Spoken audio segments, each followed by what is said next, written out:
Video discussion about historical development and evolution of firearms.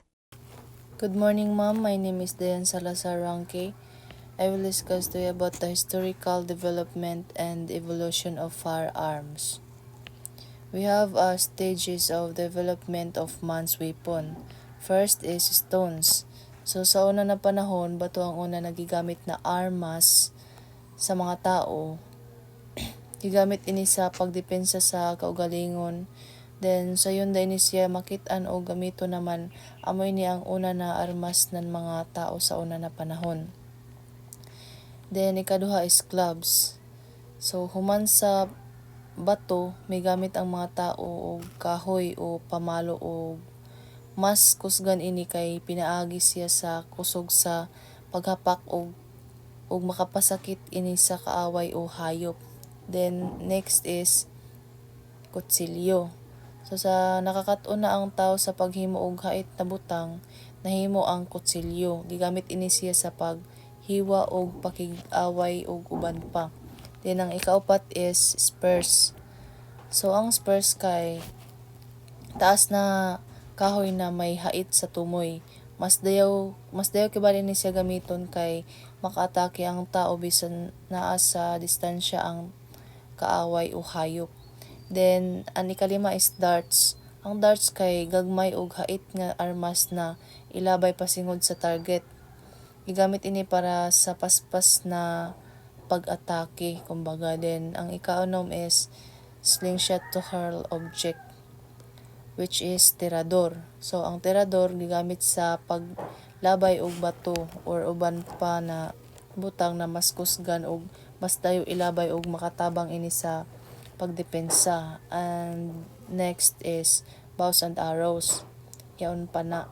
So isa ini sa pinaka-importanteng imbensyon sa una na panahon tungod kay ini is makaigo ang tao sa hayop o kaaway bisan layo. Then ang number 8 is crossbows. So amoy ni siya ang mas advanced nga klase sa pana.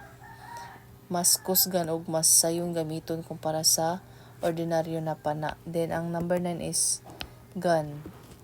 So sa pagdiskubre sa pulbura, nahimo ang baril. Mas paspas, mas kusgan og mas peligro ini kaysa sa mga karaan na armas. So and last is missile.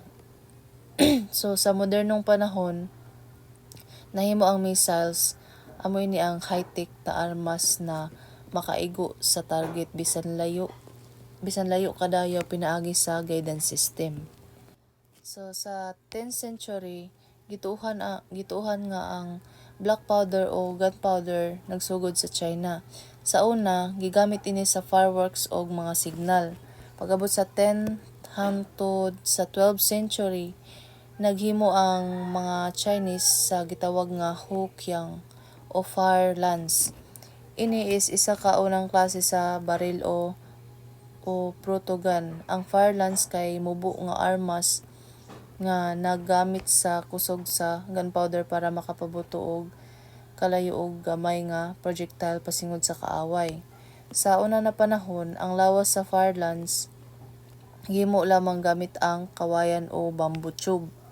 Sa 13th century, nagsugod ang pag-isbog kibali sa mga firearms o armas nga nagamit og pulbura tungod sa gunpowder. Nakahimo ang mga tao og armas nga mas kusgan ug mas epektibo sa gubat. Then sa late 13th century, nagsugod isab ang paggamit sa hand cannons sa China. Amoy ni ang isa sa pinakauna na klase sa kanyon sa nadadundan ng mga tao. Simple din ni na armas pero importante ini siya sa ginatawag na firearms. Gigamit na ang gunpowder as a propellant o pampabuto para mapalupad ang projectile haud sa bala o bato. Then ang kakusog gikan sa pagsunog sa gunpowder amoy nagkibali nagtuklod sa projectile pasingod sa target. Then ang firearms kay isa sa instrumento o armas na gigamit sa pagpalupad sa projectile sama sa bala pinaagi sa kusog sa gas nagikan sa pagsunog sa gunpowder. Then apil sab sa giila na firearm ang importante nga part sa barrel sama sa barrel, frame, and receiver. Barrel is amayon agianan sa bala. Then ang frame is main body sa barrel. Bisan sa yaon na part sa barrel, giilag hapon ini na firearm ubos sa balaod. Then next is frame. Ang frame is amoy ni ang metal o polymer na housing sa handgun na naghawid sa tanang part sa baril. Then amo kibaliaon siya ang lawas o body sa gun. The next is grip. Ang grip is amoy ni ang part sa pistola nga gahold sa shooter.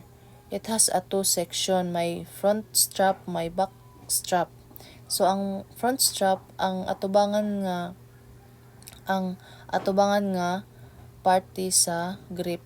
Then ang back strap is amoyon sa likod niya na party sa grip.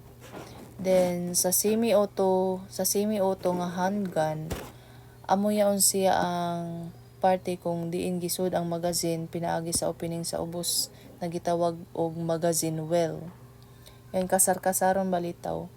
Then ang trigger guard amoy ni ang protective loop nga naglibot sa trigger para malikayan ang aksidente sa pagpistit sa trigger. Mahimo ini nga porma nga circular o rectangular.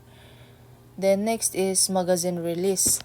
Ang magazine release amoy ni siya ang button o mekanismo sa semi-auto pistol nga gigamit para matangtang ang magazine. Kung drop-free ang klase sa magazine release, automatic nga mogawas ang magazine kung mapislit na kibali. Next is barrel. So ang barrel amoy ni ang tubo sa barrel kung hain moagi ang bala kung sa pagpabuto o ignition. Kung mas taas ang barrel, mas dugay na mutuklod kibali sa gas gikan sa gunpowder ang bala. Naman mas paspas ang muzzle velocity o kusog sa paggawas sa bala. The next is bore. So amoy ni ang sulod nga surface o interior nga part sa barrel kung hain gikan moagi ang bala. Next is rifling. Ang rifling amoy ni ang mga lands o grooves sa sud sa barrel na magpatuyok kibali sa bala samtang mugawas ini. Tungod ini mas stable o mas accurate ang bala sa pag-igo sa target. Next is muzzle. Ang muzzle amoy ni ang atubangan nga part sa barrel kung hain mugawas ang bala gikan sa barrel. The next is chamber. Ang chamber amoy ni siya ang cavity o espasyo sa likod nga part sa barrel kung hain ibutang ang cartridge sa dili pa pabuthon ang barrel.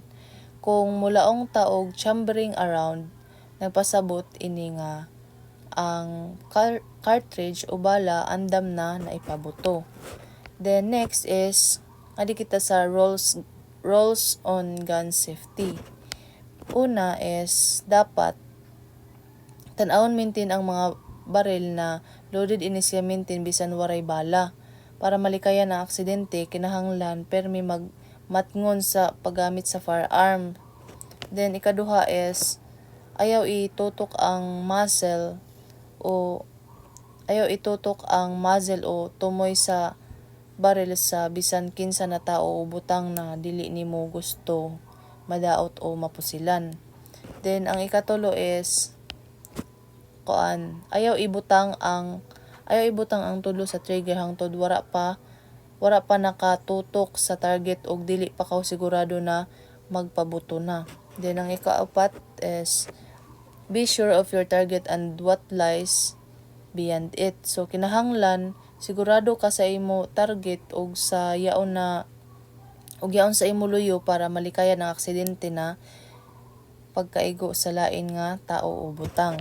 Then next is nga di kita sa classification of firearms according to interior barrel construction. So first is smoothbore firearm.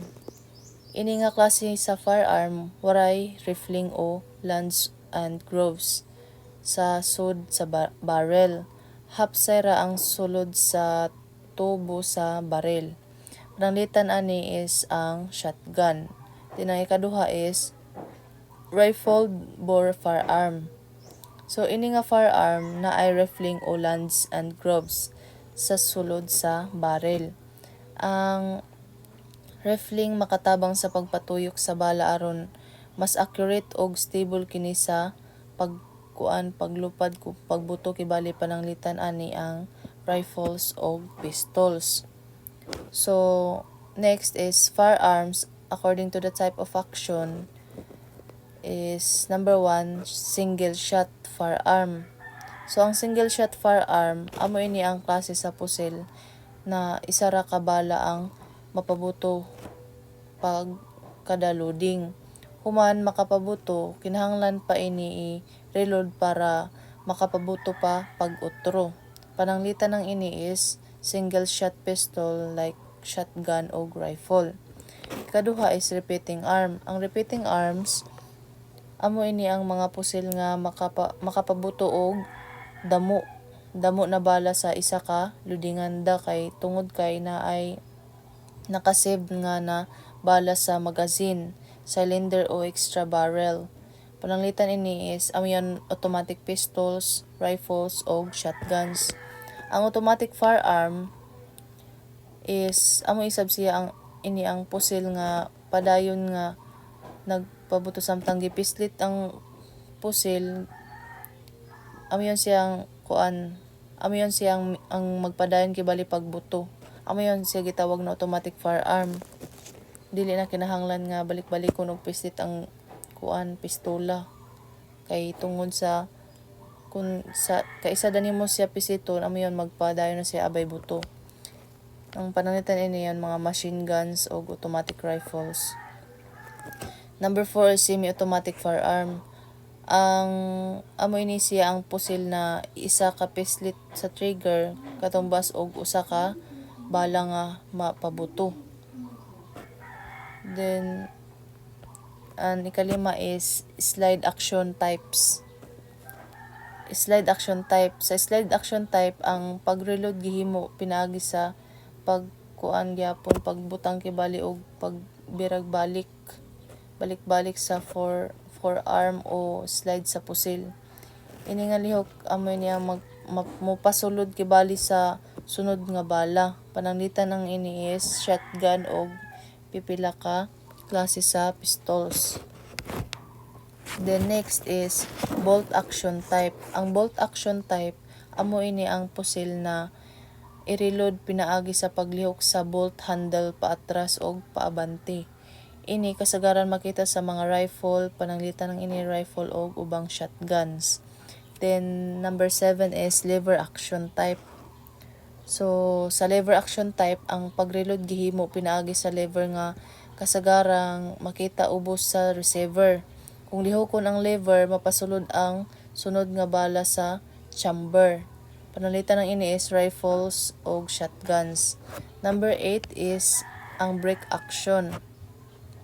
Ang brake action amo ini ang klase sa pusil na kung hain kibali ablihan ang barrel pinaagi sa pag-release sa latch para muligid kibali ang barrel, human ini makita ang breech og didto ibutang ang bala sa manumano na paagi da. Kasagaran ini makita sa mga shotgun o single shot rifles. So ang nagkalain-lain na mga type of action sa firearms nagtumong sa pamaagi kung giunsa sa pusil ang pag-load, pag-reload o pagpabuto sa bala. Importante kini nga masabtan para mailhan ang kalainan sa operasyon sa mga klase-klase sa firearms. Amo dito ma'am, salamat.